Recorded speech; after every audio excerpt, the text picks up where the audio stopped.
Good morning. Good to be here. Thank you for having me. Let's get this going. Thank you. Great quote from Isaac Asimov about assumptions. Assumptions are very powerful things, and faulty assumptions are very dangerous things. As Holly mentioned, I'll share with you one quick story from the days when I did work as a special agent with DEA. I was based in Phoenix, and our group worked mostly on methamphetamine traffickers, which at the time were mostly biker gangs. And my partner and I, he was a senior partner, much more experienced than I, were out looking in Apache Junction one day for a particular bad guy, and we saw his car. And then we saw him. Now, we knew this guy to be very dangerous, and we had to assume that he was armed. So we went, pulled aside, we got on our gear, we drove up to the house where his car was parked. So the car was parked in the driveway like this, the hood was up, and he was standing behind the hood. We pulled up, Mike got out of the left side, he was the driver, I got out of the right side. And as we began to approach the car rapidly, in that moment, I was a pretty junior agent at that time, and in that moment, literally, my field of vision started to shrink, and my ability to think creatively was completely gone. All I had in that moment was my training. All I had in that moment were things from the past. And so as I came around the hood of the car, he lifted up, and I saw in his hand a black object. And I saw his finger on the trigger of that black object. And just before I was about to shoot him, I realized that what he was holding was not a gun, but it was a drill. He was working on his car. Now, thankfully, that moment did not go the bad way. But what did happen, the moment that I realized that it wasn't a gun, the moment that faulty assumption was lifted, suddenly my field of vision expanded. My ability to think creatively was reinstated. I could think, are there other threats? Did anyone see us arrest him? Could we get him back to headquarters and debrief him and maybe get him to roll and cooperate and tell us where his supplier was from? I could think. For us to solve big problems, we have to pull away the faulty assumptions so that we can see and that we can think. And we're going to tackle a few of those today. But before we dive into that, and just to set the record straight, because when you talk about things like DEA and drugs and guns, it conjures up a particular image that was true of my partner, Mike. He was an honest-to-goodness, living, breathing Jack Bauer, James Bond, Jason Bourne, unbelievable undercover agent, made the largest undercover cocaine bust in U.S. history. My undercover roles were limited to the FedEx guy, the UPS man, the telephone repairman. These are the faulty assumptions we're going to work on today. The nature of the problem, what kind of expertise is needed, what kind of capital is needed, and what's the right personal mindset, particularly for entrepreneurs trying to tackle some of these issues. Assumption number one, we see this all the time. We've all seen this chart. This is how most of us got to this place, was by looking at something like this. And we understand it, population's going to 9 billion, but food supply has actually got to grow more than that because of an increasing middle class, which is a good thing, and higher demand for types of food. The problem with this chart is that it creates two faulty perceptions. One, it makes us feel that this may be insurmountable.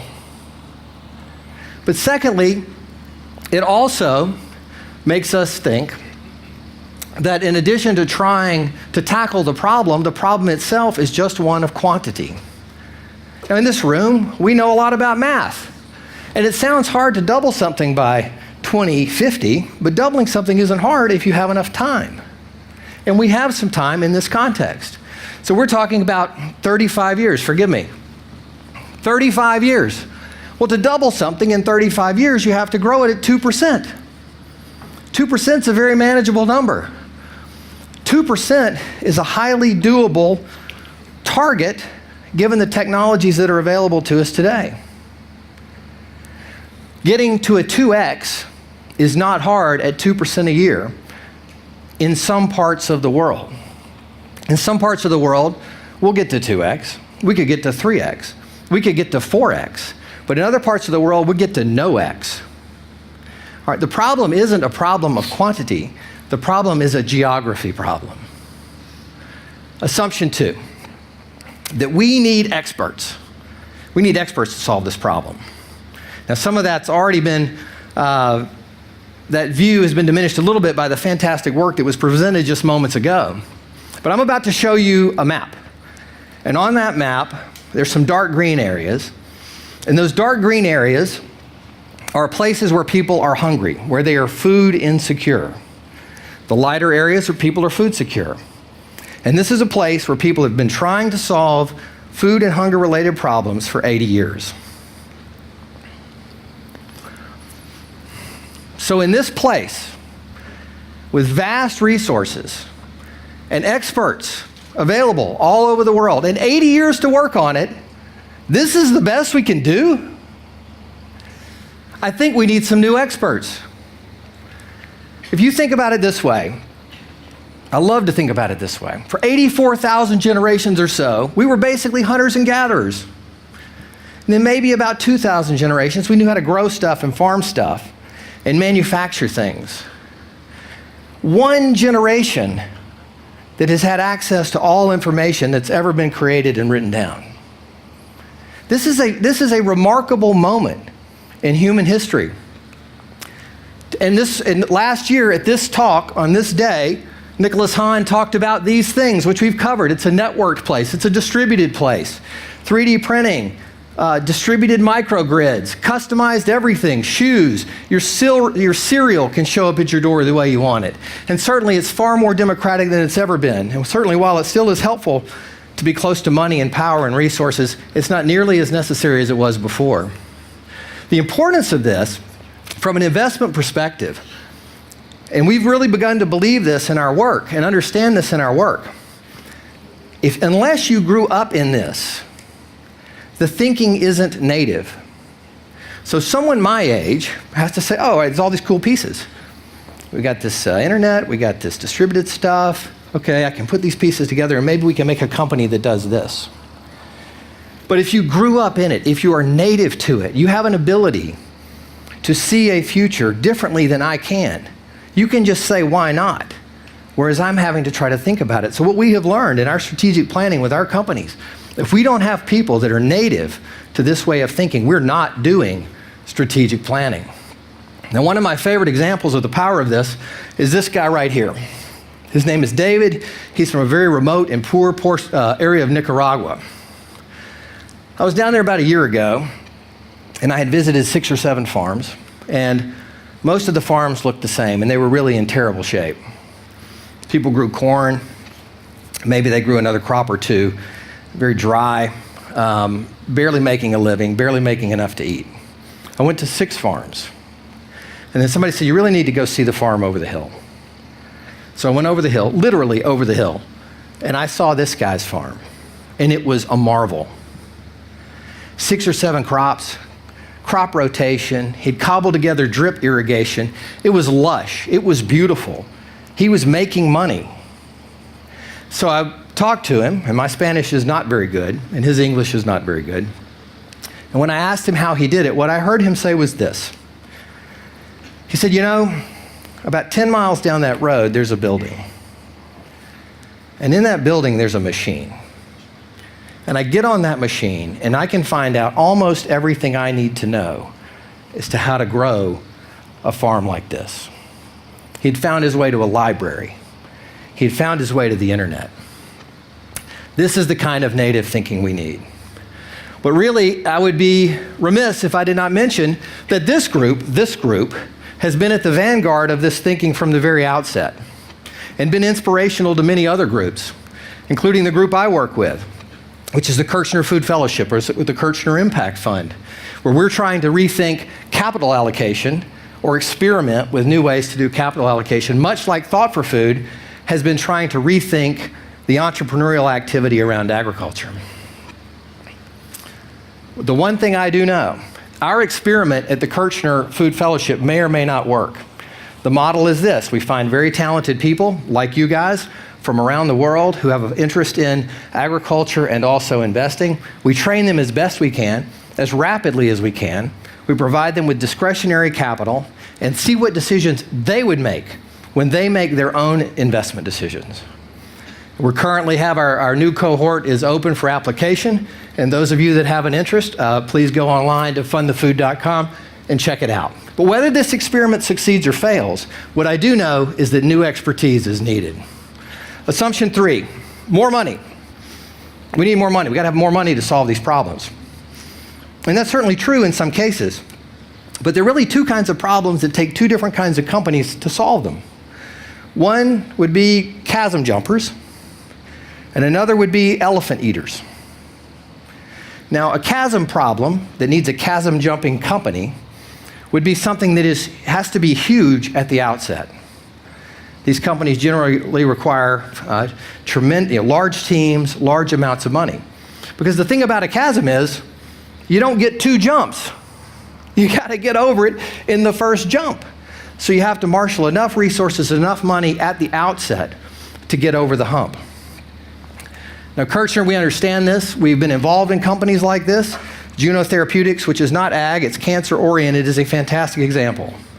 $176 million Series A round, so that we could buy companies, assemble IP, bring together a tremendous team, so that we could jump a huge chasm in cancer-related therapy.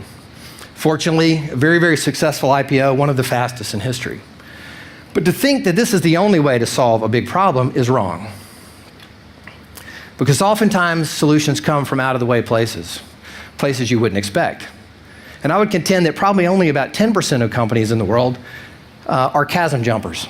Most of them are not. So how do you eat an elephant? Anybody? One bite at a time. It's a metaphor. You eat an elephant one bite at a time. Great example. Company, some of you guys know this company. Their ties to TFF. In fact, the CEO of this company was a TFF judge here last year. But the issue was this. Another fellow, Canadian grad student, was in Cambodia trying to solve issues around iron deficiency. And people don't like to take iron supplements. So he said, there's got to be a better way. And he thought, my grandma used to cook in a cast iron pot. If you cook in cast iron, some of the iron goes from the pot into the food, you eat the food, and it's in your body. It's good. So you don't have iron deficiency. So he said, we'll get people to cook in cast iron. Well, that was a terrible idea. Cambodia, people don't typically cook that way. It's expensive, it's heavy, you can't move around with it. So he had another idea. He said, what if I took a block of iron and just put it in the pot? So while they're cooking their food, the iron will come out of the bar into the food and they'll eat it. And you know what? It worked. It works in the lab. He said, this is it. I've solved the problem. Raised a little money, went out into the market, tried it. It was a failure. Although the science was good, nobody wants to put a block of iron in their pot when they're boiling up their food. So someone said, hey, well, what about, so again, he thought it was a failure. He raised a little more money. So we're going to try one more thing. In this part of the world, the symbol for good luck is a fish. What if we shape the iron in the shape of a fish? Fish like to go in water. And so the lucky iron fish was born. And it's been a big success. People like to put this in their pot and cook because it makes them feel better, because it improves the level of iron in their diet. And here's the exciting thing. This company is growing, but the problem it's solving can repurpose capital at an extraordinary rate. This product can be delivered to people, including instruction, through distribution, at a profitable level at something like $25. It lasts for 5 years. And if you can get a family to do that, rather than take iron supplements, you can save NGOs and Red Cross and others who are trying to solve this problem $475 over 5 years. You can go from a $500 cost to solve a problem to a $25 cost to solve a problem. And think about what that $475 can be done elsewhere. So sometimes you don't need a massive pile of money to start. You need enough money. But think very carefully, entrepreneurs that are here, about what kind of business is your company. Are you trying to be a chasm jumper? Or are you an elephant eater? Or you start as one and maybe jump to the other. And understanding that is critically important. And so the last assumption that I want to talk about today is more at a personal level. I think this one's really important for entrepreneurs. And it's this idea, this myth, that we somehow can control the future. We can make our company success. By sheer will and determination and intellect, we will, by God, succeed. And that view that we can somehow be a master of the universe is particularly prevalent in entrepreneur-heavy and venture capital-heavy communities. And it's understandable. We see stuff like this all the time. We see books like this, Control Your Destiny, Self-Made. Now, these may be great books. I'm just picking on them because I think their titles are absolutely absurd. All right, the one thing that we do know, we do not control outcomes. As an entrepreneur, as a CEO, you do not control outcomes ever. You can influence outcomes, you can plan for different outcomes, but you do not control outcomes. The only thing you have is effort and attitude, and that is it. Now, why is this important? Now, for an entrepreneur, it's important in at least three ways. One, I believe it dramatically improves your long-term chances of success as an entrepreneur. Two, if you and your investors understand this, it will make that a much more pleasant relationship, particularly when things don't go well, which oftentimes they don't. And lastly, if you understand this, you can have a little bit better life as you're going down this incredibly intense and demanding path of being an entrepreneur. So think about it this way. If you think you're the master of the universe and you fail, then your spirit may be crushed and you may not try again. If you think you're the master of the universe and succeed, then you reinforce that view and you probably fairly quickly become an arrogant ass in almost everything you do. However, if you have this view, that effort and attitude is the key, if you fail, you can regroup and you can try again. And if you succeed, you can do so with some humility, which everyone around you will appreciate. So we've scrubbed 4 windows. Accelerate solution distribution, leverage generation 1 thinking, stress capital efficiency, not how much capital, and trust and effort and attitude so that we can solve some problems. Hopefully, God willing, a little bit like this guy, who is one of my favorite human beings that's ever lived. Born a slave during the American Civil War, never knew his dad. Mom was kidnapped when he was a child, never saw her again. Raised by a farming family in the Midwest. First black man to go to his high school. First black man to graduate from his university in the Midwest.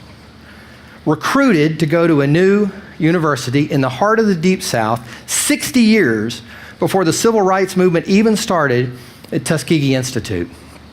Going there to help farmers, poor farmers, black and white, which he did by developing new products, new techniques, and communicating those products and techniques to farmers so that they could make a little more money and have a more stable life. This guy created 300 products from a peanut, another 117 products from a damn sweet potato. I mean, this guy was an innovator. Now, what would he do if he were here today and we said to him, there are hundreds of millions of hungry farmers, and at your disposal are tools like an internet or mobile banking or distributed everything or advanced biopesticides? I know what he would do. He'd get up in the morning early. He'd say his morning prayers, which he always did. He'd put on his boots, he'd go out the door, and he'd start knocking down some problems. And that's what we're going to do. That's what you guys are going to do here in Zurich. 12 great teams, 12 big problems, a room full of people here to support you in every way imaginable. Here to help if you just ask. A venue brimming with positive effort and attitude and windows clear of faulty assumptions.